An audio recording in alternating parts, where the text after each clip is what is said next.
ఏదో రాజమండ్రి పిల్ల ఐసప్, రైలు వచ్చింది ఐసప్ అని పాడతారు.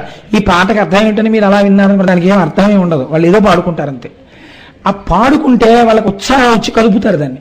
అలా వీళ్ళందరూ పెద్ద చప్పుడు చేస్తూ కదుపు తిప్పు నడుచుకుంటూ పరిగెడుతున్నారు అటు ఇటు. అలా తిప్పుతుంటే పాలవెల్లి లోపల అప్పటికప్పటికి మందరాగము తిరుగం చప్పుడు నిండెన జాండము చెప్పిడిదే మజుని చెవులు చిందరగొనియన్. ఆ పర్వతం తిరుగుతుంటే ఆ వచ్చిన చప్పుడికి బ్రహ్మలోకంలో తపోనిష్టలో సమాధిలో ఉన్నటువంటి చతుర్ముఖ బ్రహ్మగారు ఉలిక్కి పడ్డారట. ఏమిట్రా ఈ చప్పుడు, ఏం చేస్తున్నాడు పిల్లకాయలందరూ, ఏమిటి అల్లరాయ్ అని బయటకు వచ్చి చూశారట. దేవదానవులు క్షీరసాగర మథనం చేస్తున్నారు. అందులోంచి హాలాహల విషము పొట్టె అవనేయాధ